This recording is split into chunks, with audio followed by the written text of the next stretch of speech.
ভাবছেন পাসওয়ার্ড আর two factor authentication থাকলেই সব ঠিক আছে? না, একদমই না। আসল বিপদটা কিন্তু লগইন করার পরে শুরু হয়। আমরা কথা বলছি সেশন হাইজ্যাকিং নিয়ে, আর এটা ডিজিটাল সিকিউরিটির অন্যতম বড় একটা দুর্বলতা। যেমন ধরুন 2023 সালের ঘটনা, সার্কেল সিআই বেশ বড় একটা টেক কোম্পানি ঠিক এটারই শিকার হয়েছিল। সবচেয়ে অবাক করার মতো ব্যাপার কি জানেন? তাদের মাল্টিফ্যাক্টর অথেন্টিকেশনও কিন্তু এই অ্যাটাক আটকাতে পারেনি। কারণ অ্যাটাকাররা লগইন করার ঝামেলাতেই যায়নি, পুরো প্রক্রিয়াটাই তারা বাইপাস করে গেছে। তো প্রশ্নটা এখানেই, পাসওয়ার্ড খুব স্ট্রং, এমএফএও চালু করা আছে, কিন্তু আপনার সেশন কি সুরক্ষিত?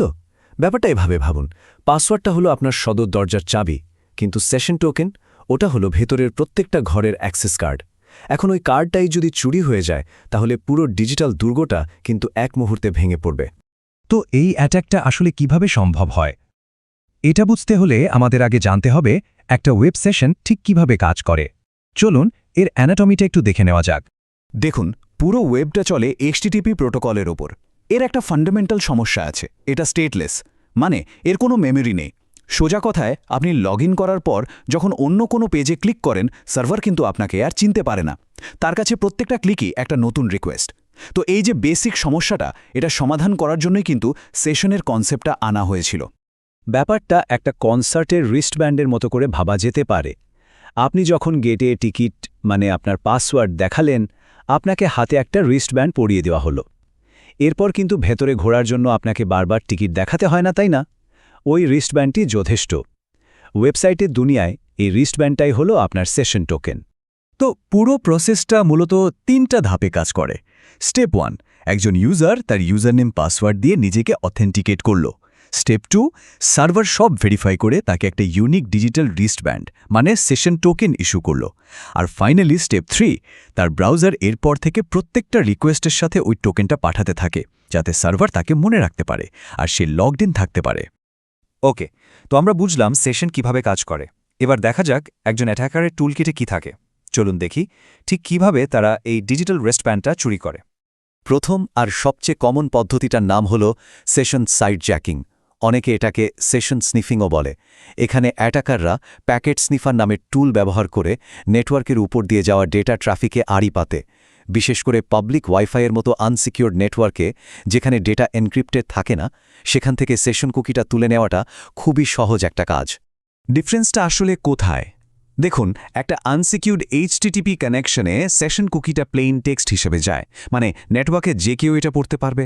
কিন্তু যখন HTTPS ব্যবহার করা হচ্ছে, তখন ব্রাউজার আর সার্ভারের মধ্যে সব কমিউনিকেশন এনক্রিপ্টেড থাকে। ফলে মাঝপথে কেউ ডেটা দেখতে পেলেও সেটার মানে উদ্ধার করতে পারে না। আর এই কাজটা করার জন্য অ্যাটাকারদের কিন্তু খুব বেশি খাটতে হয় না। ওয়ায়ারশার্ক, ফায়ারশিপ, ড্রয়েডশিপের মতো সহজলভ্য অনেক টুল আছে। এগুলো ব্যবহার করে আনসিকিউর নেটওয়ার্কে সেশন হাইজ্যাক করাটা এখন প্রায় অটোমেটেড একটা ব্যাপার। দ্বিতীয় যে ভেক্টরটা আছে সেটার নাম ক্রস সাইট স্ক্রিপ্টিং বা সংক্ষেপে XSS। এখানে কিন্তু সমস্যাটা নেটওয়ার্কে না, বরং ওয়েবসাইটটার কোডিংয়ে। ভাবুন, একটা ওয়েবসাইটে আপনি কমেন্ট বা সার্চ করতে পারেন। এখন ডেভেলপার যদি ওই ইনপুটটা ঠিকমতো ফিল্টার না করে, তাহলে অ্যাটাকার সেখানে একটা ক্ষতিকর জাভাস্ক্রিপ্ট কোড ঢুকিয়ে দিতে পারে। এরপর কি হয়, যখনই অন্য কোনো ইউজার ওই পেজটা খোলে, স্ক্রিপ্টটা তার ব্রাউজারে রান করে আর সেশন কুকিটা চুরি করে সোজা অ্যাটাকারের কাছে পাঠিয়ে দেয়। খুব সিম্পল একটা জাভাস্ক্রিপ্ট কমান্ড document.cookie, এটা ব্যবহার করে যে কোনো ওয়েব পেজ তার নিজের ডোমেনের জন্য সেভ করা কুকিগুলো দেখতে পারে।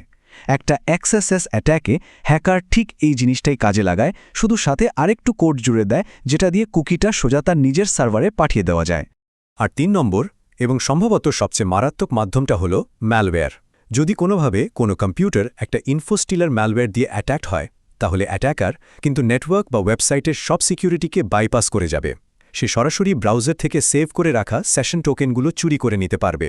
শুরুতে যে সার্কেল সিআইয়ের কথা বলেছিলাম, তাদের ক্ষেত্রে কিন্তু ঠিক এটাই ঘটেছিল। তো আমরা অ্যাটাকারের টুলকিটটা তো দেখলাম, এখন চলুন ডিফেন্ডারের প্লেবুকটা খুলে দেখা যাক কিভাবে এই আক্রমণগুলো থেকে বাঁচা সম্ভব। দেখুন, প্রত্যেকটা থ্রেটের জন্য নির্দিষ্ট ডিফেন্স আছে। যেমন নেটওয়ার্ক স্নিফিং, এটার সমাধান হল HTTPS আর HTST এনফোর্স করা। ক্রস সাইট স্ক্রিপ্টিং বা XSS থেকে কুকি চুরি আটকানোর জন্য HTTP অনলি ফ্ল্যাগটা মাস্ট। আর ম্যালওয়্যার বিরুদ্ধে লড়তে হলে এন্ডপয়েন্ট সিকিউরিটি মানে ডিভাইসের সিকিউরিটি স্ট্রং হতেই হবে।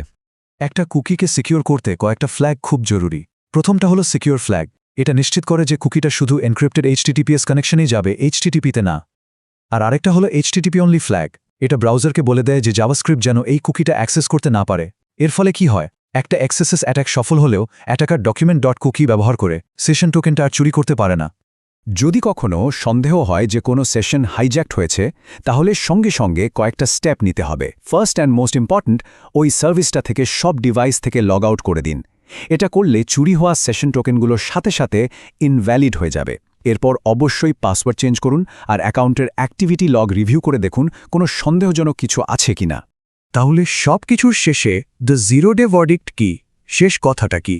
মূল কথাটা হলো অথেন্টিকেশন একটা এক মুহূর্তের ঘটনা, কিন্তু সিকিউরিটি একটা কন্টিনিউয়াস প্রসেস। সেশন হাইজ্যাকিং কিন্তু লগইনকে অ্যাটাক করে না, এটা অ্যাটাক করে অথেন্টিকেশনের কন্টিনিউয়েশন বা ধারাবাহিকতাকে। মনে রাখতে হবে, শুধু শক্তিশালী পাসওয়ার্ড আর MFA থাকাই যথেষ্ট নয় যদি অ্যাক্টিভ সেশনটা অরক্ষিত থাকে। সেশন ম্যানেজমেন্টের জন্য আজকাল আরও একটা মডার্ন টেকনোলজি ব্যবহার হয়, জেসন ওয়েব টোকেন বা JWT। কিন্তু একটা কথা মনে রাখবেন, কোনো টেকনোলজি কিন্তু বুলেট প্রুফ না।